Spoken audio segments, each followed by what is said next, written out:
인터서브 코리아의 대표로 일하고 있는 조샘 선교사입니다. 또 저는 KWMA 산하에 있는 거버넌스 실행위원회에서 조직위원으로 섬기고 있고, 지난 1년 반 동안 6번가량 저희들이 모이면서 이 얘기들을 나누었습니다. 오늘 제가 여러분들하고 다루려고 하는 주제는요, 거버넌스에 관한 것입니다. 특별히 저희가 지난 1년 반 동안 생각했던 거버넌스의 이슈들 가운데서 어떻게 그 선교단체를 변화시킬까를 KWMA의 사례를 들어서 여러분들하고 나누려고 합니다. 여러분들이 그 다음에서 보실 수 있는 그 모습은 그 1세기 그 예루살렘 2차 공의회 사도행전 15장에 나온 말씀입니다.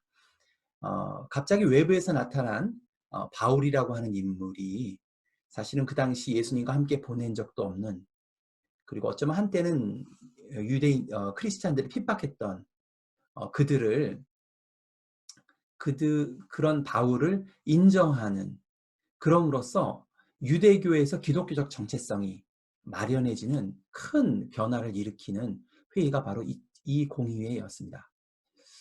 이 공의회를 생각해 볼 때 우리가 거버넌스에 관련해서 몇 가지 것들을 생각해 볼 수가 있는데요. 하나는 성령의 음성이 가장 그 현장에서 들려올 수 있다라고 하는 점입니다.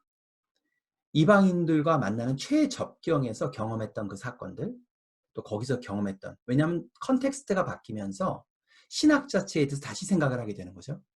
그러면서 바울이 얻었던 복음 안에서 유대인이나 이방인이 다르지 않다는, 그리고 아브라함의 후손으로서 같은 언약을 공유하고 있다라고 하는 이런 신학적 해석이, 갈라디아서와 로마서 해석이 어떻게 1세기에 받아들일 수가 있을까요? 베드로나 요한이나 야고보는 유대교적인 배경에서 복음을 받아들였었거든요. 참 이것은 놀라운 미스터리입니다. 제가 몇 가지 놀라는 점은, 하나는 현장에서의 소리를 어떻게 들을 수 있었는가. 두 번째, 디아스포라 유대인이라고 할 수 있는 바울, 그 당시는 소수파입니다. 갈릴리에서 자랐던 그 집단하고는 다르죠. 그 소수파의 의견을 어떻게 들을 수 있었을까요? 또 그 일을 당시에 헤게모니를 쥐고 있던 시니어들이 기꺼이 인정하고 받아들이는 일들, 어떻게 가능했을까요? 특별히 우리가 이 대목에서 생각해 볼 수 있는 것 중에 하나는 공동체적인 성령론입니다. 성령의 음성이 개인의 내적 음성으로서만 들리는 것이 아니라 공동체 가운데 말하고, 그것을 하나님의 음성으로 받아들이는 공동체적 인식론, 커뮤널 에피스티몰로지가 그 안에 있었던 거예요.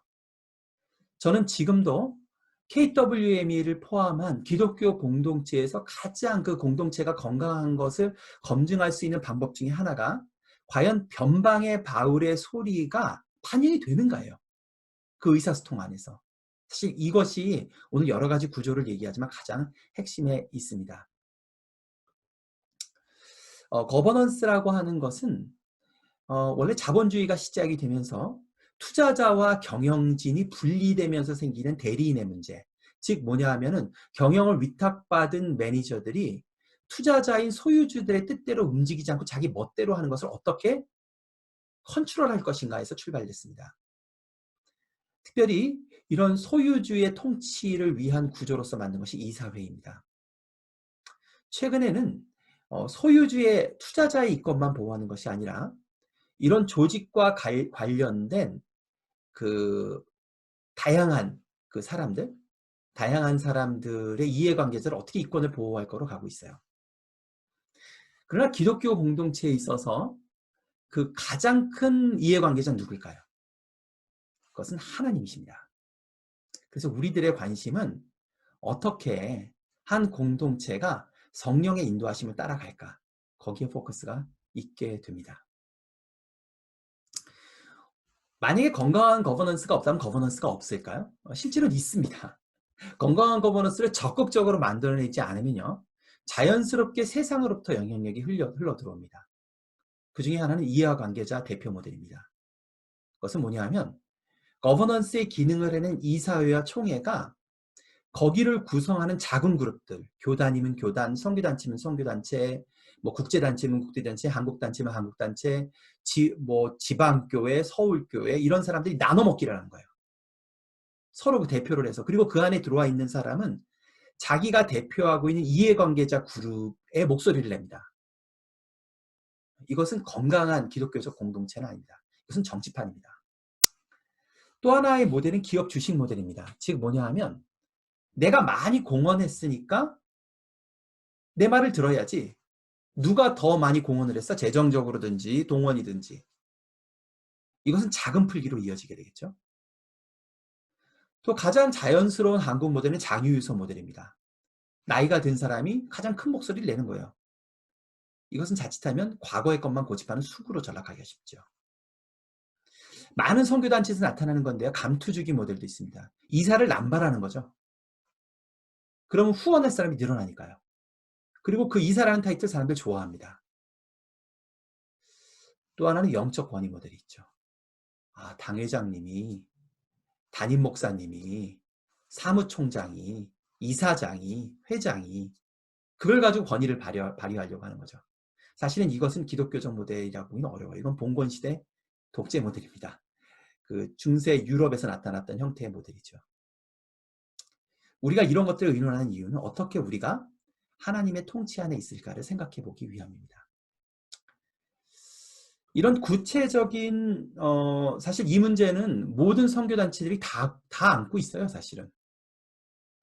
그렇지만 제가 특별히 보고자 하는 것은 KWMA입니다. 지금 웹사이트를 보면 KWMA의 비전과 사명이 첫 번째로 뜨죠. 왜냐하면 KWMA가 비전과 사명으로 모인 연합 기관이기 때문에 그렇습니다. 제가 KWMA를 보려고 하는데 몇 가지 이유가 있어요.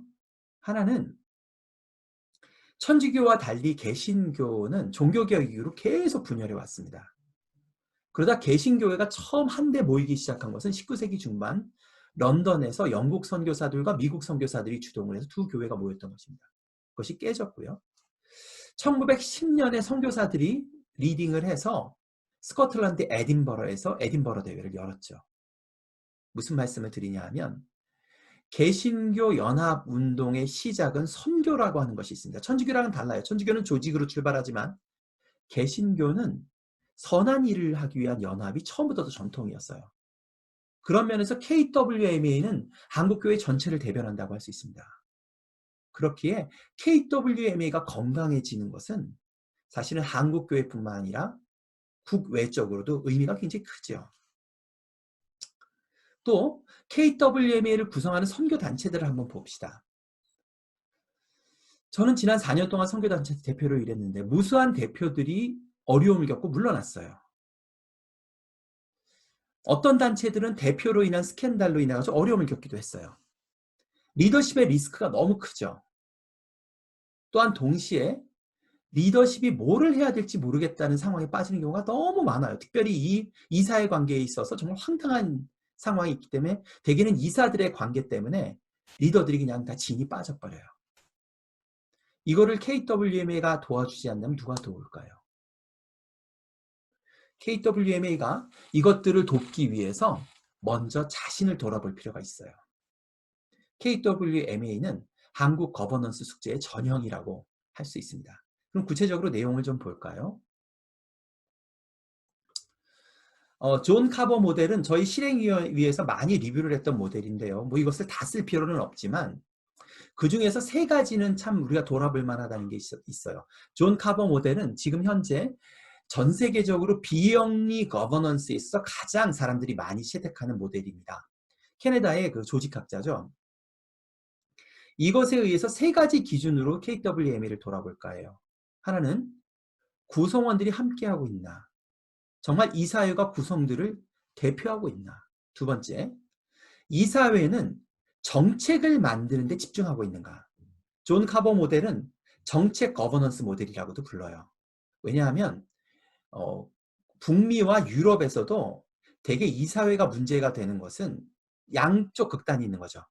그냥 도장만 찍는 그런 이사회든지 아니면 너무 지나치게 간섭해요. 그렇기 때문에 존 카버가 제시한 것은 이 사회는 장기적인 정책을 만드는 데 집중해야 된다고 얘기하고 있습니다. 그게 효과적인 분업이라고 보고 있는 거죠. 세 번째는 그 정책을 세움에 있어 공동체 전체가 현상적이고 즉각적인 문제만 보는 것이 아니라 미래적이고 장기적인 성찰하라고 준비를 하고 있는가를 보고 있죠. 보다 구체적으로 볼까요? 존 카버 모델의 첫 번째 진단입니다. 구성원들이 함께하고 있는가? 질문들만 얘기할게요. 회원들이 공동체성이 있는가?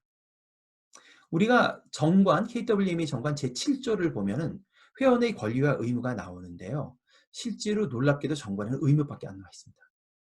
그리고 회원들이 실제로 KWMA를 이끌어가고 구성하는 가장 중요한 권리를 갖고 있음이 명시되어 있지 않아요. 그리고 실제로도 이런 것이 반영이 안 되죠. 그리고 이사들을 임명함에 있어서 사실은 이사들을 회원들이 임명을 해야 됩니다. 물론 그것이 공식적으로는 있어요.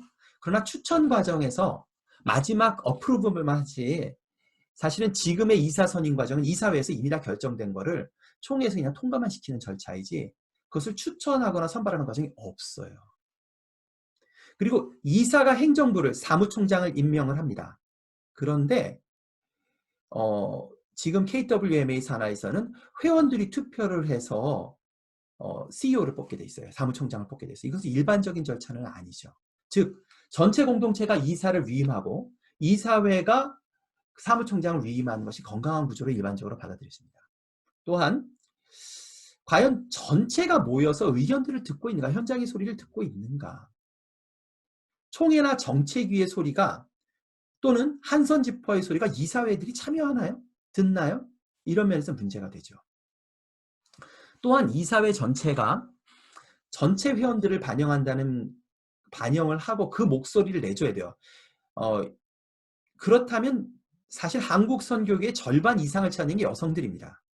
그러나 실제 이사회의 구성 면모를 보면 그 21명이 전부 다 노년의 담임 목사 남성들이에요. 그래서 이런 면에서는 과연 그 구성원들을 대표하고 있는가에는 심각한 문제가 있죠. 이사회에는 자신의 역할에 충실한가? 정책, 자신들의 역할이 사무총장과 행정부가 정책을 세우도록 돕는 일이고 그것을 전체로부터 보이스를 받아서 위임하는 역할을 하고 있는지 그리고 어디까지가 그 행정부가 할 수 있는 일이 아닌가를 바운더리를 세우고 있는지 이 정도 역할을 하는지를 알고 있는지 교육받고 있는지 또한 임원 최소주의 꼭 필요한 인원만이 필요합니다. 근데 지금 현재 21명은 너무 많아요. 더군다나 가장 기본적인 구조는 의장과 회장과 이사장과 그리고 서기입니다. 근데 정관을 보면 서기는 없고요. 그리고 필요 없는 타이틀인 회장이 들어와 있어요. 그리고 21명은 너무 많아요.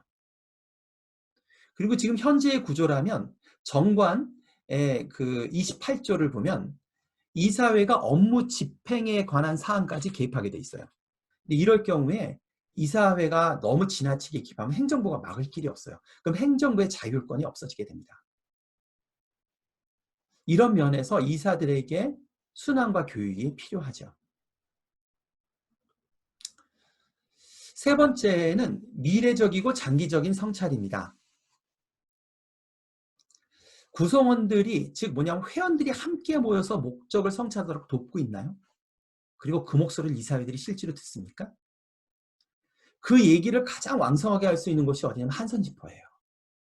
그러면 한선지포가 실제로 현장의 목소리가 나뉘어지고 그 성찰이 전체 조직의 목적과 정책에 반영되도록 얘기를 하고 있나요? 또 미래에 초점을 맞춘 대화들이 진행되고 있나요?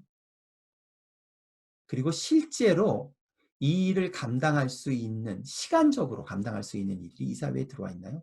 그런 면에서 여러 가지 변화가 필요합니다. 실제적인 제안을 하고 마치고자 합니다. 저는 거버넌스를 변화시키는 TF팀이 구성되기를 제안합니다. 2021년 총회가 1월 달에 있는데요. 이 의견을 상정하고 싶어요. 그리고 그 TF팀이 해야 될 것은 정관 개정이 아닙니다. 정관 개정은 그렇게 어렵진 않아요. 그러나 지금까지 했던 관행을 바꾸는 장기적인 조직 변화가 필요합니다. 그리고 이런 경험을 살려서 일반 선교단체들이나 교회들이나 당회에서 사용할 수 있는 거버넌스 평가 및 죄송합니다. 시간이 다 됐네요. 평가 및 교육하는 워크숍을 개발하면 좋겠어요. 자, 발표를 마칩니다. 현재의 거버넌스와 공동체가 바울의 소리를 들을 수 있나요? 현재의 거버넌스와 당회와 리더십 팀이 성령의 인도하심을 받을 수 있을까요? 근본적으로 God's governance, 하나님의 통치가 케이트 어물리엄을 이끌어갈 수 있습니까? 이끌어가고 있습니까? 이 질문에 대해서 우리가 함께 고민할 때라고 생각합니다. 감사합니다.